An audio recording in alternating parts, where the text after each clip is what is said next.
de Dios, ¿ok? Para que entendamos y para que nos vayamos de aquí con eso en nuestro corazón. Si usted hoy día se va con temor de Dios a su casa, pues déjeme decirle que muchas luchas que usted ha estado pasando en su vida hoy se van a terminar en el nombre de Jesús. ¿Sabes por qué? Porque esta es la esencia, es lo básico y es lo fundamental para todo cristiano. Amén. Ahora, antes de dar una definición de temor, tenemos que estar bien claros de qué cosa no es el temor de Dios. El temor de Dios no es un sentimiento, no es una emoción. ¿Sabes por qué? Porque las emociones son pasajeras, las emociones son momentáneas, ¿no? Y el temor de Dios debe ser una actitud permanente en mi vida. Yo debo vivir con temor de Dios todos los días de mi vida, desde que me levanto hasta que me acuesto, y aún en las noches, pedirle al Señor que vele mis sueños, mis pensamientos, para no darle ningún lugar al maligno. Amén. Pero ¿qué pasa? Este temor de Dios se ha perdido en muchos lugares, y sobre todo en la iglesia, porque se supone que somos los primeros que conocemos de Dios. Entonces, una característica fundamental de un cristiano debe ser que hay temor de Dios en su vida, en todas las cosas que hace, en todas las cosas que dice, aún en lo que piensa, en donde camina y a donde quiera que vaya. Amén. Yo estaba estudiando esto y me iba a la definición de temor, y en el original hebreo y griego, la palabra temor habla de algo que da terror, algo que atemoriza de una manera tremenda. Diga conmigo, terror. Cuando tú lees la escritura y nos damos cuenta de cuál era la actitud de los hombres y mujeres de Dios cuando hablaban de la presencia de Dios, tú te vas a dar cuenta que había este terror literalmente. ¿Sabes qué cosa es temor de Dios? Es estar aterrorizado. Esa es una definición que me gustó mucho. Es que estar aterrorizado de fallar. Eso es que hay temor de Dios en tu vida. Estar aterrorizado de desagradarle a Dios. Esto es temor. Esto es lo que se confunde a veces y decimos: ay no, el temor de Dios es reverente, el temor es la reverencia, el respeto. Y pueda que sí, pero el problema es que también hemos perdido nosotros la definición de lo que es respeto y reverencia. Yo no sé si usted se acuerda, pero hace algunos años atrás, ¿no? Y no digan que ahora son nuevos tiempos, porque las buenas costumbres jamás deben pasar de moda. ¿Cuántos dicen amén? Pero actualmente se ha perdido. Si hay jóvenes que no respetan a sus padres, hay personas que no respetan a sus autoridades, hay personas que no respetan a quienes Dios ha puesto a cargo de ellos, pues entonces ¿cómo podremos hablar que hay temor de Dios? El temor de Dios se experimenta o se ve cuando yo tengo ese literalmente terror de fallar o de hacer algo que no le agrade a Dios. Date cuenta de las escrituras. En el antiguo pacto, en el Antiguo Testamento, nadie se atrevía a entrar a la presencia de Dios si estaba en pecado, porque en ese momento moría. ¿Y a quién no le da terror morir así, no? Bueno, fuera morir en la presencia.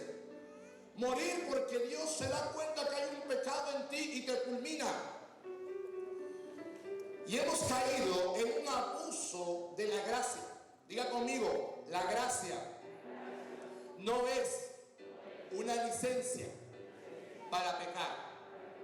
Ay, pastor, pero ¿acaso Dios no es bueno? Pues claro que Dios es bueno. Pero estamos leyendo el pasaje. Es como que los papás son buenos. ¿Qué papá no ama a sus hijos? Aló. Pero muchas veces hemos confundido el amor de Dios, el hecho que Dios es nuestro Padre, y como no tenemos conciencia de lo que debería ser el respeto hacia una autoridad, hacia nuestros padres o alguien que Dios haya puesto por encima nuestro, pues entonces eso mismo lo transmitimos a nuestra relación con Dios. Yo me acuerdo que antes, mi generación y los que más mayorcitos que yo, ¿usted se imaginaría en nuestros tiempos cuando teníamos 15 años hablarle de tú a nuestros padres? ¿Se imaginaría ponerte de boca a boca con tus padres? ¿Te imaginarías, si hubiese habido Facebook en ese tiempo, colgar las cosas que cuelgan ahora? Oye, ¿sabes qué? Antes era como que no, si mi papá se da cuenta, me mata. ¿Cuántos han dicho eso alguna vez? Ahora, la verdad es que no te va a matar. Si te agarra a golpes, pues bien merecido lo tienes, ¿no? Total, es tu papá. Tiene la autoridad para corregirte también. Ay, que mi papá se mete mucho en mi vida. ¿Qué cosa quieres que haga si es tu papá? Esa es su chamba. Ese es su trabajo. Ese es lo que Dios le ha encomendado. Nos ha encomendado a los padres, es meternos en la vida de nuestros hijos hasta que ellos tengan la suficiente madurez para poder lidiar con sus cosas solos. ¿Y sabes cuál es la prueba de que todavía muchos no tienen esa madurez para lidiar solos con las cosas? Porque reclamamos privacidad o reclamamos que nadie se meta. Esa es una muestra muy clara cuando no queremos que nadie se meta en nuestras cosas. Y venimos a la iglesia y no queremos que nadie se meta en nuestra vida. Ahí nos damos cuenta de que todavía no estás listo para llevar una vida sin rendir cuentas. ¿Hasta cuándo hay que rendir cuentas en la vida? Toda la vida. Todos estamos bajo una autoridad.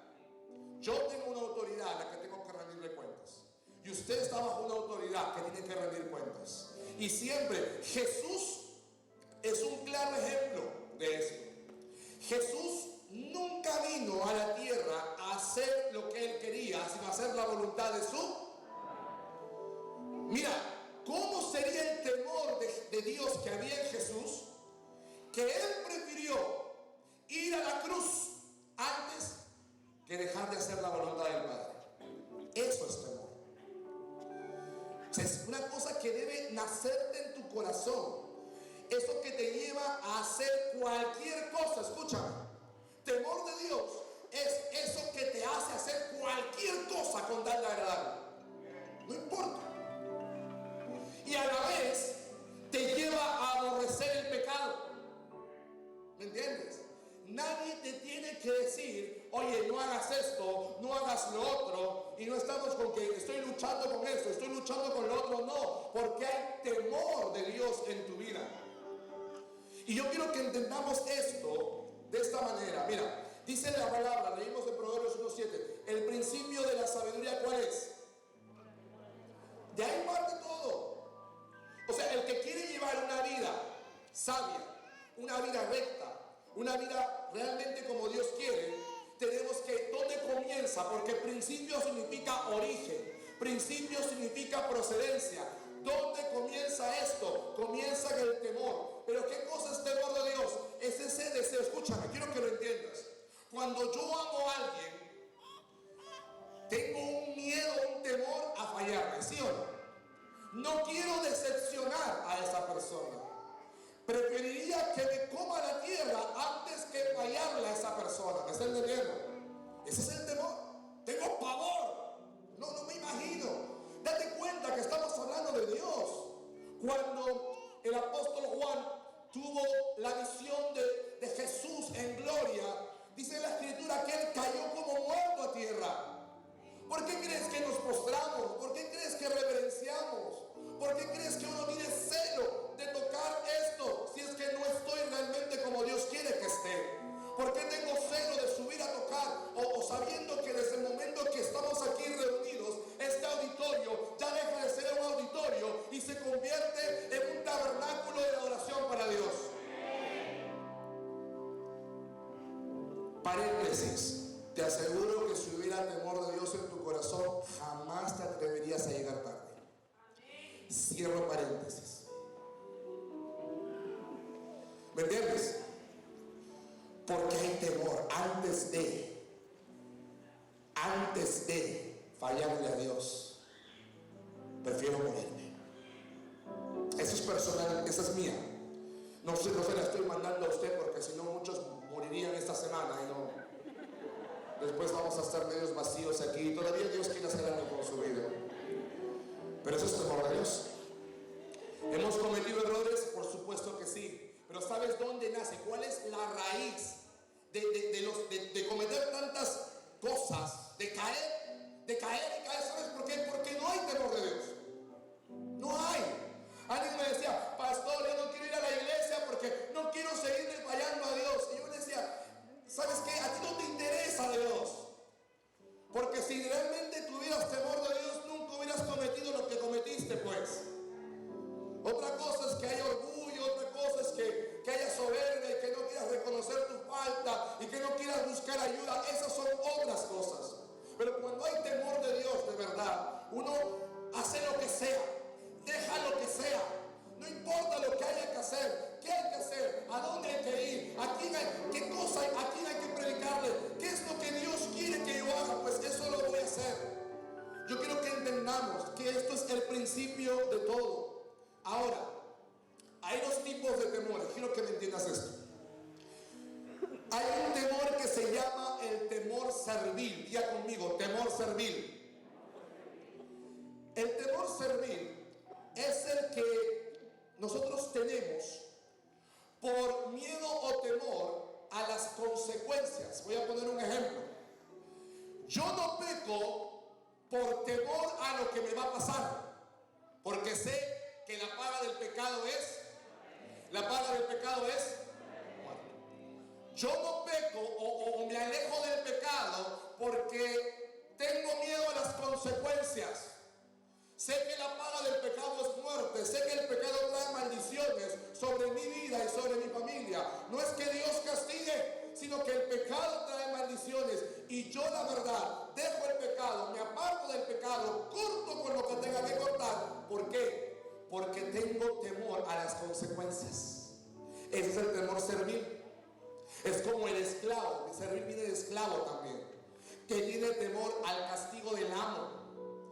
Pero también hay otros, dentro del temor servil, también hay otros que se alejan del pecado o quieren agradar a Dios por las bendiciones que van a recibir. Eso es parte del temor servil también. O sea, me conviene alejarme del pecado usando la lógica simple, porque Dios me va a bendecir. Es como el que quiere estar bien con su amo. A mí me conviene obedecer al amo, porque el amo, cada vez que lo obedezco, me da más ración de comida. El amo, cada vez que yo le obedezco, me da permisos, me da ciertos favores. Entonces a mí me conviene. Ambos son parte del temor servil. Y la verdad que no está malo. ¿Sabes por qué? Porque bueno o malo te aleja del pecado. Esa es la ventaja. El problema es la condición en la que tú estás. Porque quienes están bajo el temor servil de Dios están en la condición de esclavos. Porque yo no peco por miedo a las consecuencias o por los beneficios que me va a dar el consagrarme a Dios. Eso lo estoy haciendo o por miedo a las consecuencias o por los beneficios. En ambos casos estoy en una actitud o en un momento de esclavitud en mi vida. Eso es lo que yo me considero. Y tranquilos, no se sientan mal, porque muchas veces cuando uno recién comienza a conocer a Dios, uno tiene esa actitud. ¿Quién de ustedes no se ha sentido mal con el pecado porque, ay, Diosito me va a castigar? ¿No hemos pensado eso a veces? Es porque en tu espíritu hay esa actitud de temor servil. Y espero que la haya, porque sería bueno que aunque sea eso haya. Que tengas temor, pánico, pavor a las consecuencias del pecado. Eso es bueno, no está mal, porque quieras o no te aleja del pecado. ¿Cuál sería el problema? Caer en pecado. Eso sí sería un problema. Pero si en tu corazón hay ese terror de caer en pecado por las consecuencias, o te alejas del pecado porque quieres obtener los beneficios, déjame decir una cosa. El Señor poco a poco va a ir moldeándote y acomodándote a su perfecta voluntad. Pero es un buen comienzo. Es un buen comienzo. Repito, el problema sería cuando constantemente caemos. Hoy pide al Señor que Él te dé, que Dios mismo derrame su temor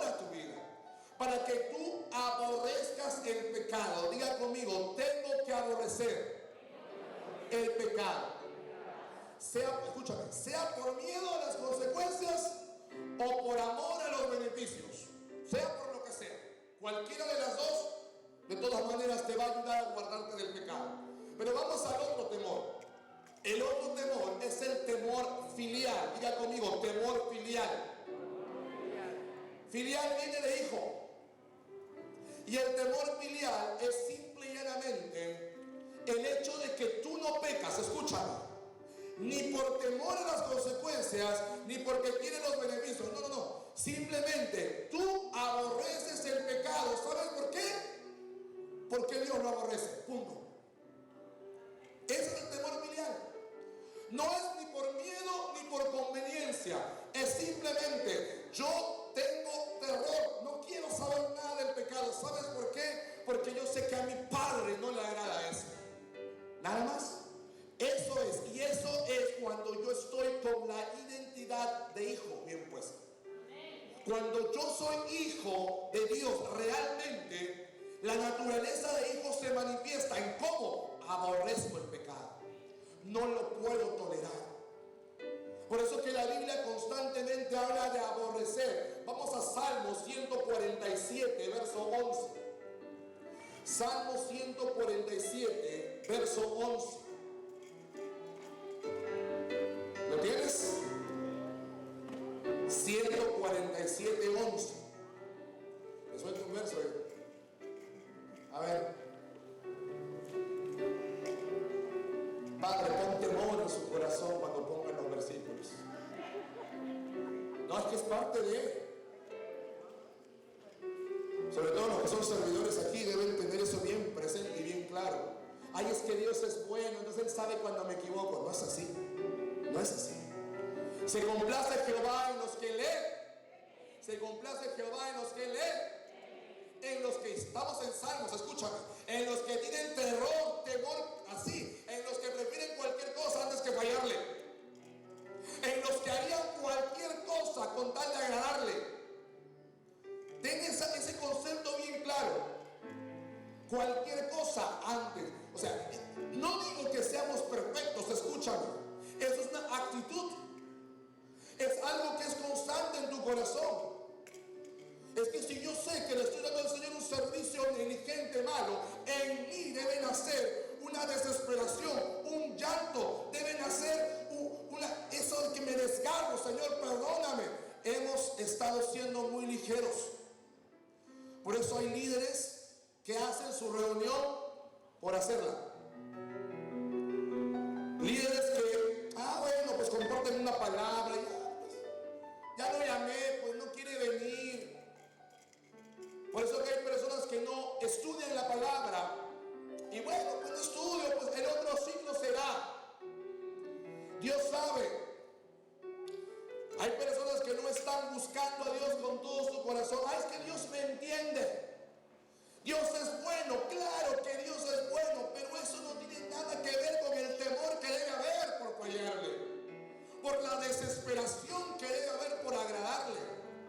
Tenemos que volver, iglesia, a pedirle y a rogarle al Señor que traiga ese temor en nuestras vidas. Entiéndelo. Malaquías 1, capítulo 6. Malaquías 1, verso 6. Dice la palabra del Señor: el hijo honra a ¿quién? Al padre, y el siervo a su Señor. Si yo soy padre, ¿dónde está mi honra? Y si soy Señor, ¿dónde está mi? ¿Cuántos dicen Jesucristo es mi Señor? La palabra dice, ok, si Jesús es tu Señor, ¿dónde está tu temor? Porque si Jesús es tu Señor, Dios es mi Padre. Si Dios es tu Padre, ¿dónde está tu honra? Porque si yo honro a alguien, le estoy dando lo mejor de mí.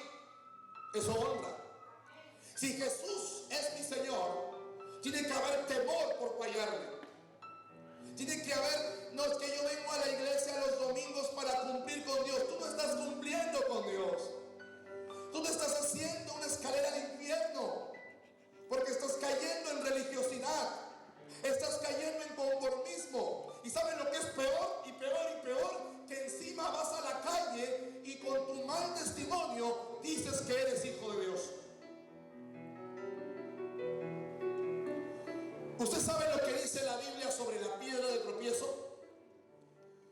Se lo voy a decir. ¿Qué es una piedra de tropiezo? Es aquellas personas que por su mal testimonio o su mal ejemplo hacen que otros que recién comienzan en la vida cristiana ya no quieran seguir adelante. Aquellos que por su mal testimonio hacen que muchos que empiezan comprometidos con Dios luego dicen, ay, ¿ya para qué? Pues si mira, ese hermano tiene 10 años y ¿cómo está? Ay, ¿yo para qué me voy a consagrar? ¿Yo para qué voy a servir? Hermano, ¿usted cuánto tiempo tiene? 3 años. ¿Y usted alguna vez ha servido en la iglesia? Jamás. Ay, ¿para qué voy a servir yo entonces? ¿Cuánta gente usted ha ganado para Cristo? No, yo no he ganado a nadie, pero igual Dios es bueno. Ay, usted no gana a nadie, ¿yo para qué voy a ganar almas también? Tienes que darte cuenta de eso. Y la Biblia dice, ay de aquel por quien vengan los tropiezos. Dice la palabra, y esto está fuerte, cuando dice, mejor sería que te pongas una soga en el cuello con una piedra y te tires al mar. Si alguien tiene ese versículo, porque no lo tengo apuntado, me lo dice para ponerlo. O léalo en su casa, búsquelo. Busque lo que significa ser una piedra de tropiezo en las cosas de Dios. Y peor para aquellos que conocen la palabra de hace tiempo. Y yo te digo una cosa, hermano, hermana, que tienes poco tiempo viniendo a la iglesia, o tal vez es tu primera vez. Si tú has visto malos ejemplos, malos testimonios, yo te pido perdón, porque yo soy ministro de Dios y soy embajador de Cristo y represento a Jesús. Y tengo que humillarme y pedirte perdón por tantas cosas que ha hecho gente que dice que conocen a Dios, pero su vida no manifiesta eso realmente. Ahora, yo dije que soy ministro de Dios y soy embajador de Cristo, pero lo que no parece que no entiendes es que tú también lo eres. Y que todos nosotros somos igualmente ministros del nuevo pacto. Dice la Biblia que somos embajadores con Cristo del reino de los cielos. Y eso no es por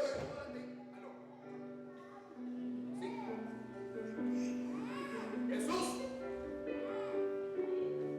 como decía, temor de Dios, porque esto no agrada a Dios.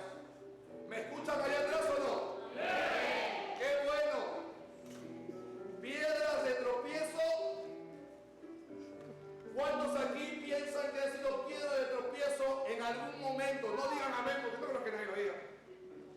Pero si usted es consciente que en algún momento fue una piedra de tropiezo para alguien y hay temor de Dios en tu corazón, debes pedirle perdón a Dios y no justificarte. Es que yo soy así, ese es mi carácter, estas son mis costumbres, sino pedirle perdón a Dios de corazón. Diga conmigo, tengo que pedirle perdón a Dios. De corazón. Por ser piedra de tropiezo. Amén. Vayamos a Gálatas, capítulo 1, verso 10. Creo que así está mejor, me gusta así micro. Más chévere así. Gálatas 1:10, ¿lo tienes? ¿Qué dice? Véanlo, vamos a leer a la voz de tres. ¿Listo? 1, 2, 3.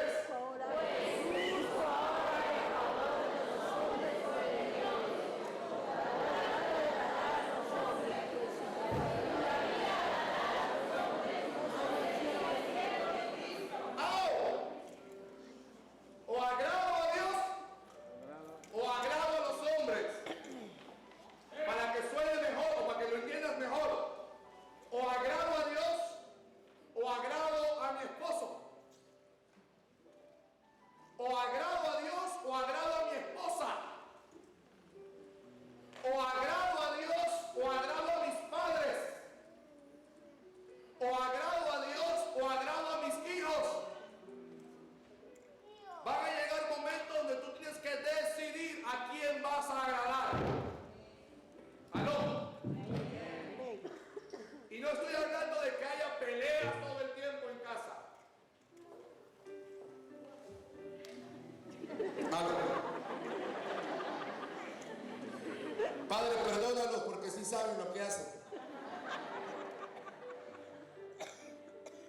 sea descuento, ¿no es cierto? Merece un descuento, ¿no? Claro que merece un descuento.